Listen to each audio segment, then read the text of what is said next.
साच कहूँ जग मारन आवे, और झूठ कही ना जाइयो, और साच ने पूरा पावते झूठों जगपति आइयो।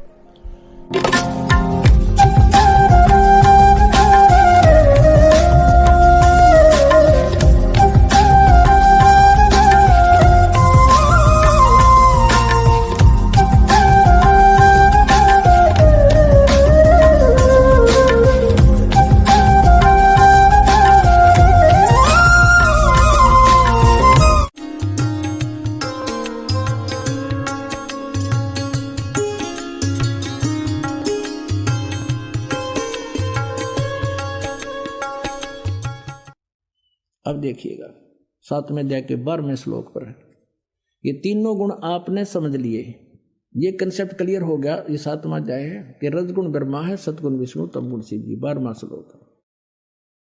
और भी जो सतगुण से उत्पन्न होने वाले यानी विष्णु जी से जो सतिथि होती है वो भाव है, और जो रजगुण से उत्पत्ति और तम गुण से संहार जो हो रहा है ये भाव जो है, उन सब को मुझसे ही होने वाले ऐसा जान, क्योंकि सब वो ही करवा रहा है, आप गुप्त बैठा है, परंतु उनमें मैं नहीं और वे मुझ में नहीं।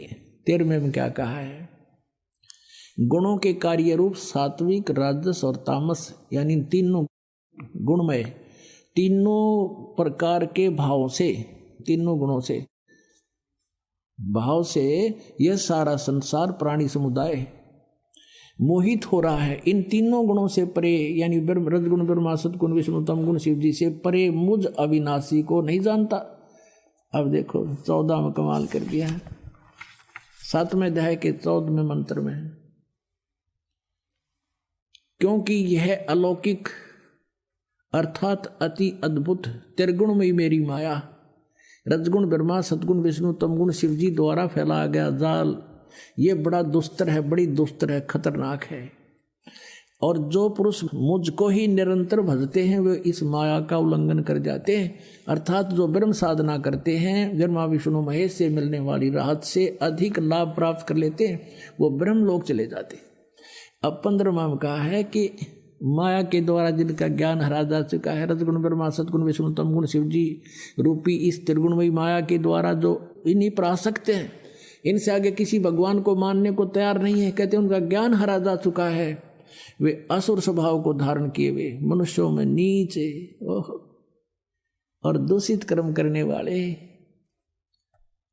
मूढ़ लोग, मूर्ख मुझे नहीं भजते।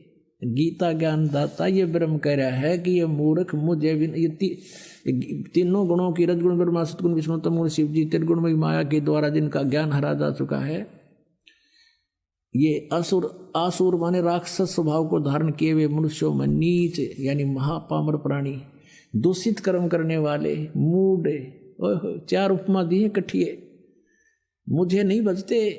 पुण्यात्माओं, अब ये कंसेप्ट क्लियर करना पड़ेगा कि रजगुण ब्रह्मा, सतगुण विष्णु, तमगुण शिव जी के पुजारियों को राक्षस स्वभाव को धारण किए मनुष्यों में नीच दूषित कर्म करने वाले मूर्ख क्यों कहा? जैसे भगवान शिव यानी तमोगुण शिव की पूजा की थी रावण ने, राक्षस कहलाया, और कैसे जुल्म किया अपनी माता को, यानी जैसे वो श्री शिव जी का पुजारी था, और विष्णु जी शिव का बड़ा भाई है, उसके बड़े भाई की पत्नी को उठा लिया जिसकी पूजा करे तो माता हुई, अपनी माता को उठा लिया और पत्नी बनाने की चेष्टा कर रहा है, इससे भी नीच कोई कर्म होगा? शराब पीवे, दारू पीवे, मांस खावे हैं, और फिर कैसा कुत्ते वाली मौत मारा गया। दूषित कर्म करने वाले मूर्ख आसुर स्वभाव को धारण किए राक्षस कहलाया आखिर में। फिर एक भस्मागिरी नाम का ये गिरी, पुरी, नाथ, कनपाड़े, नागा, ये तमोगुण भगवान शिव के उपासक हैं। एक भस्मागिरी नाम का एक साधक था, भगवान शिव जी की पूजा करे, उसके द्वार के सामने कैलाश पर्वत पर बारने का आगे बैठ गया द्वार के सामने, और ऊपर ने पैर नीचे को सिर कर लिए। 12 वर्ष तक तपस्या करता रहा। एक दिन पार्वती ने कहा कि भगवान आप तो सर्वेश्वर हो, महेश्वर हो, आप तो समर्थ हो, क्या मांगता है आपका पुजारी, इसको फारिग करो यहाँ से। भगवान शिव ने कहा कि बोल भाई क्या मांगता है तपस्वी। तो भस्मागिरी ने कहा कि भगवान ऐसे नहीं मांगने वाला, आप वचनबद्ध हो जाओ तब मांगो। भगवान शिव ने सोचा कि मांगेगा, एक सिद्धि मांग लेगा, दे दूंगा, 8 सिद्धि हैं इसके पास। और परमात्मा कहते हैं हमारे पास असंख्य सिद्धि हैं, 8 की तो बात ही कुछ को नहीं। तो फिर क्या बताते हैं, तो उसने कहा कि ठीक है तो भाई मैंने वचनबद्ध हो गया, मांग क्या मांगता। तभी सीधा खड़ा हो गया। उसके मन में क्या दोष था कि मैं भगवान शिव से भस्म कड़ा मांगूंगा। उस भस्म कड़े में यह शक्ति थी कि जिसके सिर पर ऐसे करके नू कह दे भस्म, सिर के ऊपर ऐसे करके, तो जल जाता था, भस्म हो जाता था, नष्ट हो जाता था, मृत्यु हो जाती थी। तो उसको पता था। और उसके मन में क्या था कि भगवान शिव ने मारूंगा, पार्वती ने पत्नी बनाऊंगा। इसी दृष्टिकोण से, इसी उद्देश्य से उसने खड़ा होकर कहा कि लाओ भगवान भस्म कड़ा दे दो। भगवान ने वचनबद्ध थे, निकाल कर कड़ा भस्म कड़ा दे दिया अकेले भाई। अब जो ही उसके हाथ में भस्म कड़ा आया उस पुजारी के, और अपने बोला ले शिवजी बोले होशियारी तुझे मारूंगा। अब उसने देखा तो राक्षस एकदम चेहरा बदल गया, इसका आंखें बदल गई। कहता इस पार्वती को पत्नी बनाऊंगा, मेरा यही उद्देश्य था। हा हा हा फिर दांजरे का डर। अब भगवान शिव ने ठोक दी डांक वहां से। जब देखा उसका सचमुच चेहरा बदल गया इसका, तो अब हम ही अविनाशी का करते। भगवान शिव ने, इस शंकर जी ने, अविनाशी होता डरन की क्या जरूरत थी, खड़ा हो जाता गाजा करके करेगा। वो आगा आगा भगवान पाछा पुजारी जोटियां की तरह भाग रहे हैं। किता किता पैर टेके भगवान शिव के। अब वहां परमात्मा आए, पार्वती रूप बनाइए तो कहते विष्णु आया, विष्णु का उतना था वहां उनके बीच में खड़ा उनका। परमेश्वर आए और फिर वहां पार्वती रूप बना के गंडत नाच नचा के उस भस्मागिरी को मारा। फिर विष्णु रूप धारण करके वही परमात्मा वहां पहुंचे जो शिव जी भागे जा रहे थे, क्योंकि ये भी उसी के बच्चे हैं। जिस पर आपत्ति आती है ये संभालते हैं आकर के। तो आगे जाकर खड़े हो गए विष्णु रूप में और कहा डट भाई डट, रुक जाओ। ने बोला बाजले विष्णु आ जा। पीछे राक्षस हमारे पीछे पड़ा हुआ, भस्म कड़ा मांग लिया मेरे से। तब तो भगवान विष्णु ने कहा कि ये तेरा कड़ा रहा, रुक ले। भगवान विष्णु रूप में थे, विष्णु ही कहेंगे हम। अब भगवान शिव का समझ में आवे नहीं कि भाई ये भस्म कड़ा कहाँ से आ गया, कि ये कैसे ला, नहीं जा जा जल्दी कर। वो शंकर जी कह रहे हैं कि कैसे प्राप्त किया, कि मैंने उसको मार दिया। वह राख दिखा ली जब जच्ची कि हो यू पड़ा इतना शेर। तब उसका कालजा डटया, दिल धड़कना बंद हुआ भगवान शिव का। अब देखो वो दुष्ट इंसान, तमोगुण का पुजारी, शिव का पुजारी, और शिव को भगवान और उसकी पत्नी पर बुगले वाला ध्यान। इसलिए इनको कहा राक्षस स्वभाव को धारण किए हुए मनुष्यों में नीच दूषित कर्म करने वाले। रब भगवान को और उसने मारने खातिर बाज लिया, राक्षस से कम है ये। और क्या लक्षण होते हैं राक्षस के? और दूषित कर्म अपनी ही माता ऊपर, यानी जो मान ले गुरु रूप में भी थे तो गुरु की पत्नी माँ के तुल्य होती है, और उस पर नीत खराब कर रही हो।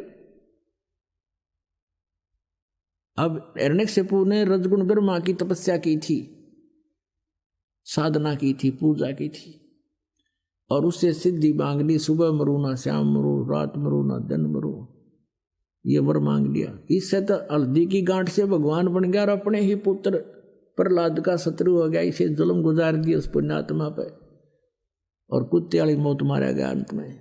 राक्षस स्वभाव को धारण किए हुए मनुष्यों में नीच दूषित कर्म करने वाले ये मूर्ख, गीता ज्ञानदाता कहता मुझे भी ना बचते। अब रह गए ये सतगुण के पुजारी। एक बार कुंभ का मेला भरा था, काफी वर्ष पहले की बात है। उसमें क्या होता है कि जैसे हर की पैड़ी हरिद्वार के अंदर कुंभ का मेला बना था, कुंभ की परभी लगी थी, तो वहां ये पहुंच जाते हैं। जैसे गिरी अलग से, पुरी अलग से, ये तमोगुण के उपासकों की भी अलग अलग कैटेगरीज हैं। गिरी, पुरी, सन्यासी, कनपाड़े, नागा और ये ये सरस्वती, ये सारे तमोगुण शिव के उपासक हैं। ये तो अलग अलग अपने ग्रुप में जाके इकट्ठे हो जाते हैं। और वैष्णव जो होते हैं ये भगवान विष्णु सतोगुण के उपासक हैं। वैष्णु भगवान विष्णु सतोगुण के उपासक हैं, वो वैष्णु अलग से इकट्ठे हो गए। और ये नागा भी भगवान शिव के तमोगुण के उपासक हैं। तो स्नान करने के समय वो पर भी इनकी समय निहित होता है कि इस समय पर भी लागेगी, उस दौरान जो नहा लिया तो वो पार हो जाएगा, क्योंकि उनके पाप कट गए, मुक्त हो जाएंगे वह। परमात्मा कहते हैं जिस जोड़ में तुम नहाने से मोक्ष मानते हो दरिया में, वो मछली मेंढक और जीव जंतु पहले विद्वान थे, तुम्हारी पर भी थे, पहले उसमें थे, और पर भी उसमें नहाए और फिर भी उसके अंदर रहे, वो मुक्त ना हुए। फिर भी जैसे था, हम अपने कंसेप्ट पर आते हैं पॉइंट पर, तो वहाँ ये सभी अपने अपने ग्रुप में पूरी अलग, गिरी अलग, नागा अलग, सन्यासी अलग, और ये सरस्वती अलग, वैष्णव अलग से, इनका अलग अलग इकट्ठे हो जाते हैं वहाँ जाकर। फिर वो अपनी अपनी एक ग्रुप में चलते हैं। सबसे पहले नागा पहुँच गए, हर की पैड़ी पर भी लगनी थी उस दिन। नागा पहुँच गए, पूरी हर की पैड़ियों पर छा गए, कोई हजारों की संख्या में थे, 50-60 हजार, और छा गए उड़े वहाँ के। पीछे से आगे वैष्णु सतोगुण भगवान विष्णु के उपासक, उन्होंने आकर कहा कि नागाओ तुम पहले स्नान नहीं करोगे, हम सर्वश्रेष्ठ हैं, भगवान विष्णु के उपासक हैं, तुम बाद में स्नान करना, प्रथम हम स्नान करेंगे। अब तो वो नागा कहने लगे कि हम सर्वश्रेष्ठ हैं, हम त्यागी और बैरागी हैं, हम निवस्त्र रहते, कति नंगे रहते हो और शरीर पर राख लपेटते हैं, और हम तो सिर्फ नीचा रहते हैं, हम सर्वश्रेष्ठ, हम प्रथम स्नान करेंगे। अब विष्णु जी के उपासक वैष्णु कहने लगे कि ओ सिरड फिरडो, तुम न नहाते न धोते, टट्टी के हाथ भी ना धोते, आज तुम नहाने वाले बन गए, प्रथम नहाते हो, बाहर आओ, हम नहाएंगे पहले, हम सर्वश्रेष्ठ हैं, भगवान विष्णु के उपासक हैं, और तुम काहे के श्रेष्ठ हो, पशु की तरह नंगे फिरते हो। अब इस बात पर उनका हो गया लट्ठम लट्ठा। जब इनके भगवान ने लड़ाई इनमें के देरी थी झगड़ा करने की, फेर लिया मुंह उल्टा, नागा नहाना भी भूल गए, भगवान भी भूल गए, गंगा भी भूल गए उस टाइम। और वहां कहते हैं आपस में इनकी तलवार निकल गई, तीर मारे, एक दूसरे को काटे, मुंह से काटे खावे। 25,000 ये त्रिगुण उपासक आपस में कट मर गए, कत्लेआम कर दिया इन्होंने। अब उसके विषय में परमात्मा क्या बताते हैं, तीर तुपक तलवार कटारी, ये जमधड़ जोर बधावे हैं, हर पैड़ी हर हेत न जाना, वाजा तेग चलावे हैं, काटे शीस नहीं दिल करुणा, ये जग में साध कमावे हैं, जो जन इनके दर्शन को जावे, उनको भी नरक पठावे हैं, यो भी बैदा है बैदे से भेद अलदा, यो भी बैदा बैदा क्यों जाना, हम सतगुरु बैठे नो जाना। अब परमेश्वर कबीर देव जी ने अपना ये ज्ञान आदरणीय गरीबदास साहिब जी के अंतःकरण में फीड कर दिया था, फैक्स कर दिया था। उसके बाद आदरणीय गरीबदास साहिब जी कहते हैं कि हमने जान लिया कि ये भी व्यर्थ है, व्यर्थ है, व्यर्थ है, इन तीनों गुणों की भक्ति करना व्यर्थ है। तो पता कहने लगे कि तुमने इस व्यर्थ का कैसे पता चला, कि हमने सतगुरु मिल गए इसलिए बैदा, बैदा माने व्यर्थ, यूजलेस। अपनात्माओं कहते हैं हर पैड़ी हर हेत नहीं जाना, और वहां जा तेग चलावे हैं, तलवार वहां चलाते जा करके, और काटे शीस नहीं दिल करुणा, इनका दया नाम की चीज नहीं। और ये जग में साध को आवे इन संत के, और जिनको ग्रही करें आदेशा, इनको संत मान के इनकी पूजा करें, प्रणाम करें। कहते इनके तो दर्शन में भी दोहा पाप लगे, पापी पर्वत ना बैठो, मुख देखे पाप लगे जाका, 9-10 मास गर्भ त्रास दई, धक्कार जन्म उसकी माँ का। और ये न गुरु बना रहे इसे ने, ये जो तीनों गुणों के जो इष्ट मान के इनको पूज रहे हैं, 3 देव की जो करते भक्ति, उनकी कदे ना हो मुक्ति। ये बात 600 वर्ष कहा करते परमात्मा पुण्यात्मा, आज जो आपको सुहारी है ये अच्छी लग रही है, और आज से 50 साल पहले भी ये बात कह दी जाती, दास का सिर फोड़ देते आकर। और अब गुण गाते हैं, गुण संघर्ष के लिए तैयार हो गए हमारे बच्चे, जा जाकर घर घर गांव गांव में ढंडोरा पीट रहे हैं कि क्योंकि वो सब आपके अपने बहन भाई हैं, वो सभी दुखी हैं, उनको अज्ञानता से परिपूर्ण कर रखा है नकली संतों ने।